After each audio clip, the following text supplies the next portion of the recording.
নমস্কার বন্ধুরা, অ্যাস্ট্রোসেজে আপনাদের সবাইকে স্বাগত জানাই। আজকের ভিডিওতে সিংহ রাশিদের নিয়ে কথা বলবো। আর সিংহ রাশিকে নিয়ে আলোচনার মুখ্য বিষয় হলো শনিদেবের গোচর যে হবে 29শে মার্চ 2025 রাত 8:16 শনিদেব নিজের রাশি পরিবর্তন করে নেবে এবং মীন রাশিতে চলে যাবে। 1061 দিনের যে পরিস্থিতি তৈরি হবে 3রা জুন 2027 সকাল 4টে বেজে উনি রাশি পরিবর্তন করবেন। তো টোটাল 1061 দিনের গোচর হবে শনিদেবের মীন রাশিতে। আপনার কুণ্ডলী অনুযায়ী মীন রাশি আপনার অষ্টমভাবে আসে। দেবগুরু বৃহস্পতি আপনার পঞ্চম এবং অষ্টম ভাবের স্বামী, আর ওনার রাশিতেই শনিদেবের গোচর হবে। উনি লোহার পায়াতে গোচর করবে।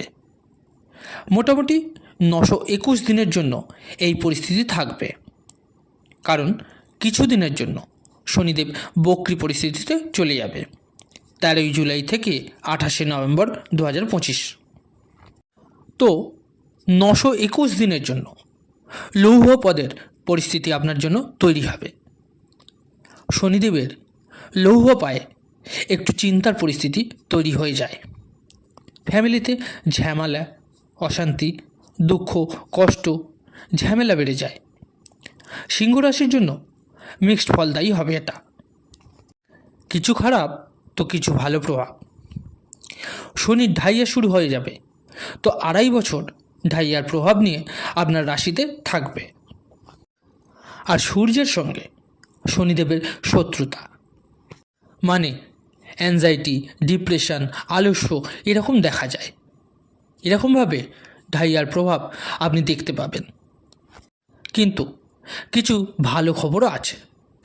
শনি আপনার কুণ্ডলীর 6 এবং 7 হাউসের স্বামী।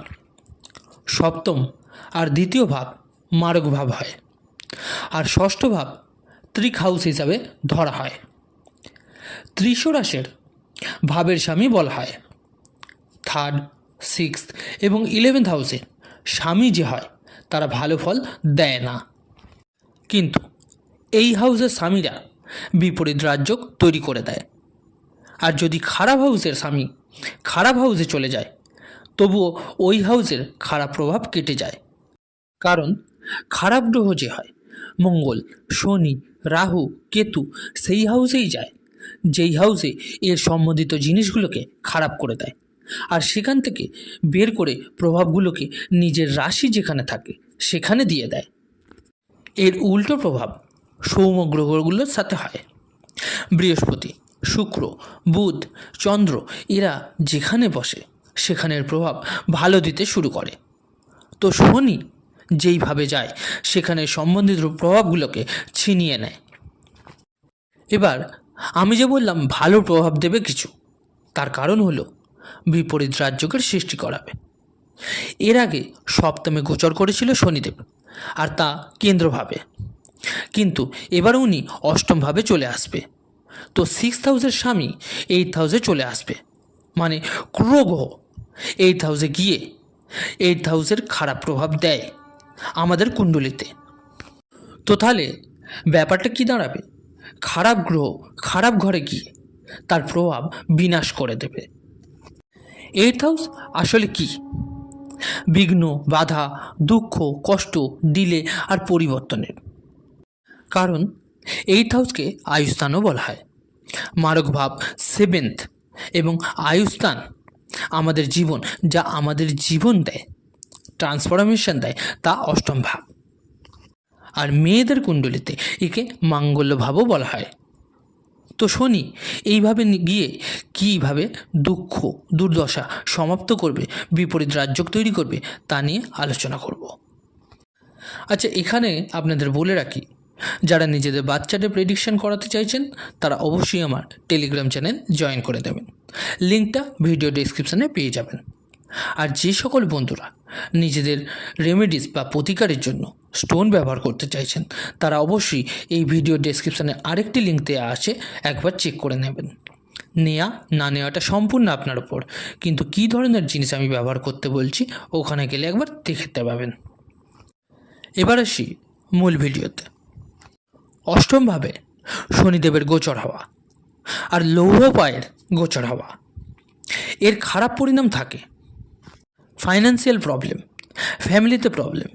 কিন্তু শনিদেব 8th হাউসে গোচর হয়ে গুপ্তভাবে আপনাকে ধন দেয়াবে, আপনাকে শত্রুর থেকে পয়সা দেওয়াতে পারে। কোর্ট কাছারি কেস চলতে থাকলে তা সমাপ্ত হয়ে যাবে, আর অবশ্যই তার রেজাল্ট আপনার ফেভারেই আসবে। কর্মক্ষেত্রে উন্নতি করাবে, জমে প্রমোশন, ইনক্রিমেন্ট হতে পারে। সিনিয়র এবং বসদের সাথে ভালো সম্পর্ক আপনাকে বানাবে। আপনার হেলথ রিলেটেড যদি কোনো ইস্যু থাকে তা ঠিক হবে। ঋণ, রোগ, শত্রুর কথা যদি বলি, তো ঋণ সমাপ্ত করার কোনো না কোনো রাস্তা শনিদেব বের করে আনবে আপনার জন্য। অষ্টম ভাব হলো পূর্বজন্মে যা দুষ্কর্ম করে এসেছি তার ব্যাড এফেক্ট যা আসে তা অষ্টম ভাব থেকে দেখা যায়। তো বিপরীত রাজযোগের ফলে শনিদেব তার ব্যাড এফেক্টকে কাটিয়ে দেবে। তবে যে খারাপ প্রভাব হবে তা হলো যারা আপনার খুব প্রিয় তারা আপনার থেকে দূরে চলে যাবে। কোনো মৃত্যুর খবর বা আপনাকে ছেড়ে দূরে চলে গেছে এরকম ব্যাপার হতে পারে। কোনো সিক্রেট আছে আপনার, তা সবার সামনে বেরিয়ে আসতে পারে। শনির ঢাইয়া শুরু হবে, তাই মানসিক অবসাদ, অ্যাংজাইটি, স্ট্রেস, ফ্যামিলিতে অশান্তি এরকম আপনি দেখতে পাবেন। শনির 3rd দৃষ্টি আপনার কর্মক্ষেত্রে পড়বে, আর সেখানে শুক্র রাশি বৃষ রাশি, শুক্র আর মীন মিত্র রাশি হয়ে থাকে। শুক্রর বৃষ আর তুলা রাশির জন্য শনি কারক গ্রহ, আর শনির কুম্ভ রাশি এবং মকর রাশির জন্য শুক্র হচ্ছে যোগ কারক গ্রহ হয়ে থাকে। তো কী হবে, আপনার রেসপন্সিবিলিটি কাজের দিক দিয়ে বাড়বে, কিন্তু ফায়দা আপনি পাবেন। জব এবং ব্যবসা দুটোতেই ভালো ফল পাবেন, কিন্তু মানসিকভাবে চিন্তিত থাকবেন। এবার শনির 7th দৃষ্টি আপনার 2nd হাউসে পড়বে, যাকে আমাদের কুটুম্ব ভাব বলে। এটাকে সেভিংস হাউস বলে থাকি। তো শনির দৃষ্টি এই হাউসে পড়ায় একটু খরচা দেখা দেবে, পয়সা সেভিংস হবে না এই সময়। আত্মীয় পরিজনদের সঙ্গে কথাবার্তায় সংযম রাখুন। স্ত্রীর, আপনার ওয়াইফের হেলথের যত্ন নিন। এবার শনির 10th দৃষ্টি আপনার 5th পড়বে। এটা ইনভেস্টমেন্ট ভাব, বুদ্ধিমত্তার ভাব। স্টুডেন্টসের পড়াশোনার প্রতি বেশি মনোযোগ দেওয়া উচিত হবে। মতিভ্রম হতে পারে। কোনো সিদ্ধান্ত তাড়াহুড়োয় নেবেন না, সব কিছু প্ল্যান করে তবেই করুন। আপনার সব কিছু ভুলে যাওয়ার মতো পরিস্থিতি কিন্তু হবে। সন্তানের প্রতি দায়িত্ব কর্তব্য বাড়তে পারে। পেট সম্পর্কিত ঝামেলায় ফেস করতে হতে পারে। কিন্তু শনির যে বিপরীত রাজযোগ হবে তাতে উনি উন্নতিও করায়, বিদেশে সেটেলড হওয়ার সুযোগও করায়, কর্মক্ষেত্রে এগিয়ে নিয়ে যাওয়ার জন্য সাহায্য করে। তো এইসব পরিস্থিতি আপনি দেখতে পাবেন। তো আপনাকে বলে রাখি আপনি কী উপায় করবেন। শনির দৃষ্টি 2nd হাউসে পড়বে। 2nd হাউস হয় আমাদের মুখের হয়, খাবারের হয়।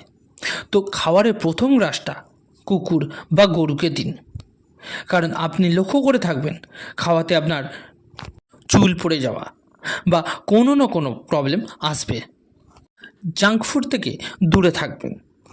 আপনার নিচস্থ কর্মীদের সঙ্গে ভালো ব্যবহার রাখবেন। কুকুর, পশু পাখিদের সেবা যত করবেন আপনার জন্য ভালো হবে।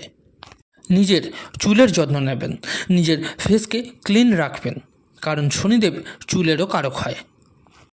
তো বন্ধুরা, আজকের আলোচনা এই পর্যন্ত। কেমন লাগলো জানাতে ভুলবেন না অবশ্যই কমেন্ট করে। যদি ভালো লেগে থাকে লাইক ও শেয়ার করতে ভুলবেন না। আর যে সকল বন্ধুরা নতুন শুনছেন দয়া করে চ্যানেলটিকে সাবস্ক্রাইব করে নেবেন। ধন্যবাদ।